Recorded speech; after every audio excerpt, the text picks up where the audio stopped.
तो देखिए किस तरीके से इजराइल की तरफ से ताबड़तोड़ हमले किए जा रहे हैं और वहां पर ये देखिए तस्वीरें आपको दिखा रहे हैं, दक्षिणी बेरूत की ये तस्वीरें हैं जहां पर इजरायली वायुसेना ने यहां पर एयर स्ट्राइक की है। ये देखिए एरो के जरिए आपको दिखा रहे हैं, यहां पर हमला किया गया है। दो जगह से आप देख सकते हैं।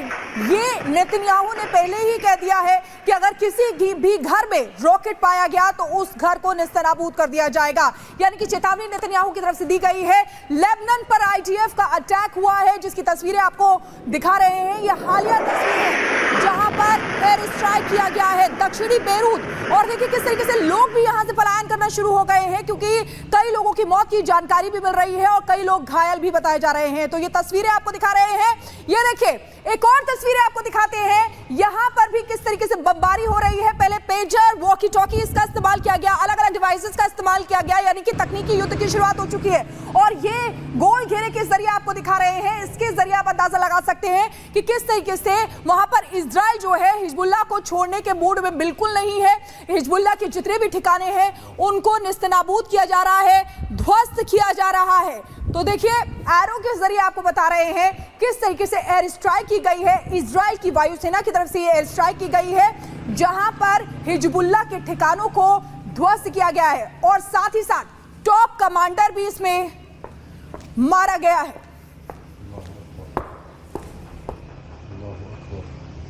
देखिए आपको बता दें कि इजरायली सेना ने हिजबुल्लाह के टॉप कमांडर इब्राहिम कुबैसी को भी मौत के घाट उतार दिया। आईडीएफ की बमबारी में हिजबुल्लाह के रॉकेट यूनिट के कमांडर की जान चली गई है। पिछले एक हफ्ते में इजरायल ने हिजबुल्लाह के आधा दर्जन से ज्यादा टॉप कमांडर को ढेर कर दिया है। और अब आपको बताते हैं कि हिजबुल्लाह के खात्मे के लिए किस तरह कदम उठाए गए हैं और वो कौन कौन से कमांडर हैं हिजबुल्लाह के जिनको अब तक मार गिराया गया है। दावे यही किए जा रहे हैं। हालांकि सवाल ये भी उठ रहा है कि क्या हिजबुल्लाह का मुख्य chief Hassan Nasrallah, Hezbollah chief, क्या इसको मार दिया गया है? इस पर अभी कहीं ना कहीं संशय बरकरार है जिसकी पुष्टि अभी नहीं हुई है। लेकिन इसके अलावा आपको बताते हैं कि इब्राहिम अकील ऑपरेशन कमांडर मारा गया है, अली कराकी कमांडर साउथ फ्रंट मारा गिराया गया है। इजराइल लगातार हमले कर रहा है और दावा यही कर रहा है कि हमने तमाम कमांडरों को और तमाम उन लोगों को जो हिजबुल्लाह को चला रहे हैं उन सभी लोगों को एक एक करके मार गिराया है। फाउद शुकर मिलिट्री कमांडर है जिसको मार गिराया गया है। बिस्मम अल तावीब कमांडर रजवान फोर्स, इसको भी मार गिराने का दावा है। लेकिन जैसा मैंने पहले भी बताया कि हसन नसरुल्लाह को लेकर दावे जरूर किए जा रहे हैं लेकिन अभी तक पुष्टि बहुत ज्यादा नहीं हुई है। नसरुल्लाह जो मुख्य चीफ है, जो पूरी तरह से हिजबुल्लाह पर नजर रखता है, हिजबुल्लाह को पूरी तरह से कमांड करता है और तमाम निर्देश इसकी ओर से हिजबुल्लाह को दिए जाते हैं, क्या इसको मार गिराया गया? इसको लेकर पुष्टि नहीं हुई है लेकिन हाँ दावे ये किए जा रहे हैं कि हसन नसरुल्लाह को मार गिराया गया है। इसके अलावा अबू हसन समीर कमांडर रडवान फोर्स, इसको भी मार गिराया गया है। मोहम्मद नसीर कमांडर अजीज यूनिट, इसको भी मार गिराया गया। अलग अलग यूनिट में बांटा गया है हिजबुल्लाह को और इसीलिए दावे किए जा रहे हैं तमाम अलग अलग यूनिट के कमांडर्स को मार गिराया गया है। तालेब समी अब्दुल्ला कमांडर नसर यूनिट और अबू अली रिडा कमांडर बदेर यूनिट, ये सभी लोग यानी कि ये 9 चेहरे हैं। इन 9 चेहरों को मार गिराने का दावा इजराइल की ओर से किया जा रहा है। लेकिन सवाल यह है कि क्या अभी हसन नसरुल्लाह जो लगातार तमाम निर्देश देता रहा है, हिजबुल्लाह को जो पूरी तरह से नजर रखता है, गाइड करता है हिजबुल्लाह के आतंकियों को, क्या उसको मार गिराया गया है? ये बड़ा सवाल, लेकिन दावे मार गिराने के किए जा रहे हैं। बिल्कुल, देखिए नामिका आपको जानकारी दे रही थी कि अब तक किस किस को मार गिराया गया क्योंकि लेबनान पर इजराइल का हमला लगातार जारी, 10,000 रॉकेट्स दागे गए हैं। और देखिए एक बड़ा झटका यहाँ पर हिजबुल्लाह के आतंकियों को लगा। हिजबुल्लाह का इसलिए लगा क्योंकि यहाँ पर जो इजराइल की तरफ से अटैक किया गया उसमें लेबनान पर जो अटैक किया गया उसमें कमांडर की भी मौत हुई और ऐसे कई कमांडर्स जो है हिजबुल्लाह की वो मारे जा चुके हैं। अब तक 500 से ज्यादा लोगों की मौत हो गई। कुछ तस्वीरें आपको दिखाते हैं इस रिपोर्ट के जरिए।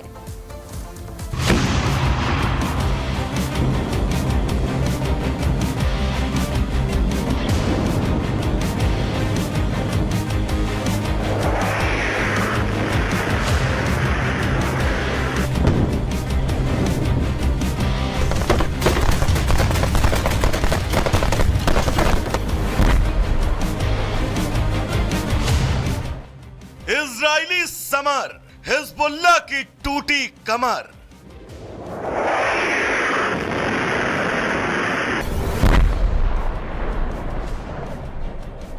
लेबनान पर इजरायली हवाई हमले के बाद हिजबुल्लाह में हाहाकार है।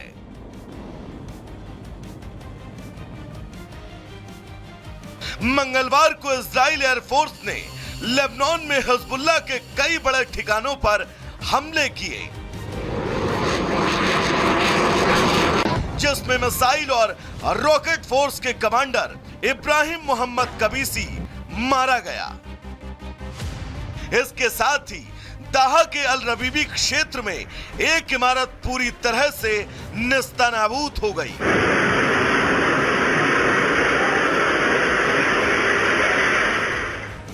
यहां हिजबुल्लाह के 3 लड़ाकों सहित 5 लोग मारे गए। इब्राहिम मोहम्मद कबीसी की मौत इजराइल की बड़ी कामयाबी मानी जा रही है। वहीं हिजबुल्लाह के लिए यह बड़ा झटका है। इजराइल ने ऐसा हमला किया जिसकी कल्पना ना तो हिजबुल्लाह ने की थी और ना ही लेबनान ने। इजराइल के बारूदी प्रलय से हिजबुल्लाह में कोहराम मचा है। जानकारी के मुताबिक आईडीएफ के हमले में हिजबुल्लाह के कमांड पोस्ट, उसके ठिकाने, missile launch site, rocket launch site, हथियार गोदाम और रॉकेट फैक्ट्री तबाह हो गई। इजराइल की बमबारी में उसके 6 से ज्यादा बड़े कमांडर मारे गए। हमले में उसके दक्षिणी कमांड के चीफ अली कराकी के भी मारे जाने की बात सामने आ रही है। वो हिजबुल्लाह में 3 नंबर का कमांडर था।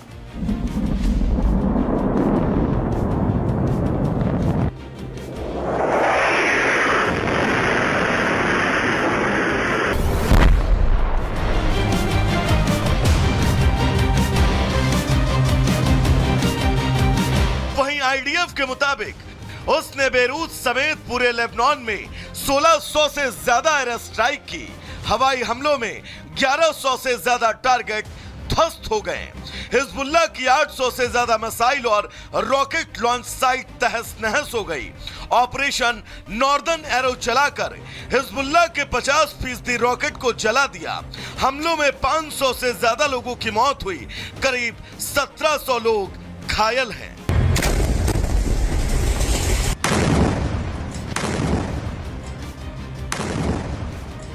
आपको बता दें कि शुक्रवार को ही इजरायली सेना ने हिजबुल्लाह के रॉडबॉर्न special forces commander Ibrahim Aqil और लगभग 15 अन्य कमांडरों को मार गिराया था। वहीं सोमवार को इजरायली सेना ने हिजबुल्लाह के 3 कमांडर अली कराकी की हत्या का प्रयास किया, जो हिजबुल्लाह प्रमुख हसन सैयद नसरल्लाह के शीर्ष सैन्य सलाहकारों की तिकड़ी का अंतिम जीवित सदस्य था। सूत्रों के मुताबिक लगातार इजरायली हमलों में हिजबुल्लाह के 800 से ज्यादा लड़ाके मारे गए, लेकिन हिजबुल्लाह इससे इनकार कर रहा है।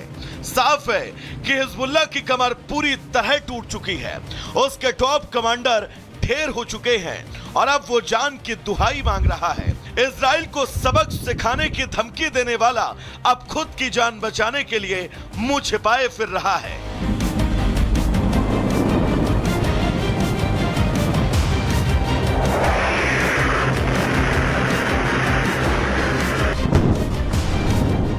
Bureau report, Republic Bharat.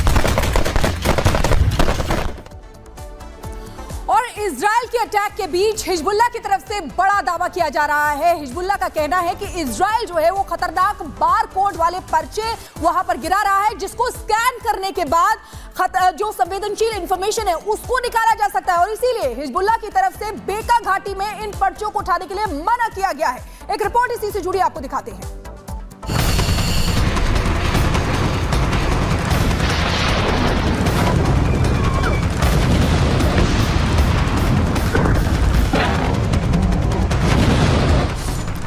अक्टूबर 2023 हमास ने इजराइल पर सबसे बड़ा हमला किया। तब उसने नहीं सोचा था कि 1 साल के भीतर पूरा का पूरा गाजा खाक हो जाएगा, हमास का नामो निशान मिट जाएगा। हमास के सभी टॉप लीडर्स को इजराइल चुन चुन कर मौत के घाट उतार देगा। अभी 1 साल भी पूरा नहीं हुआ है और करीब करीब हमास का खात्मा हो चुका है। गाजा में हमास की सुरंगें तबाह हो चुकी हैं। बचे हुए हमास के शैतान रहम की भीख मांग रहे हैं। बचे हुए हमास के लड़ाके चूहों की तरह बिल में छिपे हुए हैं। उन्हें पता चल चुका है कि उनका भी अंत नजदीक है। गाजा में इजराइल ने खौफ की पूरी पिक्चर दिखा दी है। पहले हमास चीफ हानिया मारा गया, फिर उसकी जगह हमास का चीफ बनने वाला गाजा का कसाई भी लापता है। याहिया सिनवार को इजरायली डिफेंस फोर्स ने मौत की नींद सुला दिया है। इजराइल के मिलिट्री इंटेलिजेंस ने दावा किया है कि हमास लीडर याहिया सिनवार की मौत हो चुकी है। गाजा के बाद लेबनान को शमशान बनाने में जुटे इजराइल ने हिजबुल्लाह के आतंक को खत्म करने के लिए एक्शन शुरू कर दिया है। इजरायली डिफेंस फोर्स ने पिछले 30 सालों में लेबनान पर सबसे बड़ा और घातक अटैक किया है। इजराइल का हिजबुल्लाह पर सबसे घातक हमला। आईडीएफ ने लेबनान में किए ताबड़तोड़ हवाई हमले। हिजबुल्लाह के 1600 टारगेट को निशाना बनाया।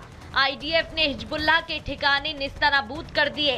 लेबनान में आईडीएफ के हमलों से करीब 500 की मौत। इजराइल के हमले से करीब 2000 लोग घायल। इजराइल ने हिजबुल्लाह के खिलाफ मोर्चा खोला। हिजबुल्लाह के हथियार डिपो पर भी हमले में हिजबुल्लाह के हथियार डिपो तबाह। आईडीएफ ने इसको ऑपरेशन नॉर्दर्न एरो बताया। और अब इन सब के बीच हिजबुल्लाह ने लेबनान की बेका घाटी के निवासियों को आईडीएफ की तरह से छोड़े गए पर्चों पर बारकोड का उपयोग न करने की चेतावनी दी। साथ ही कहा कि वो फोन से सभी जानकारी वापस ले लें। हिजबुल्लाह का दावा है कि इजराइल ने लेबनान में खतरनाक बारकोड पर्चे गिराए हैं।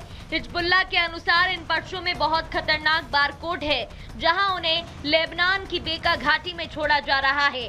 बयान के मुताबिक बारकोड को स्कैन करने से फोन से संवेदनशील जानकारी निकाली जा सकती है। हालांकि इन सब के बीच पर्चों को लेकर इजराइल की ओर से कोई भी बयान नहीं आया है। अब ऐसे में साफ है, इजराइल अपने किसी भी दुश्मन को छोड़ने वाला नहीं है। Bureau report, Republic Bharat.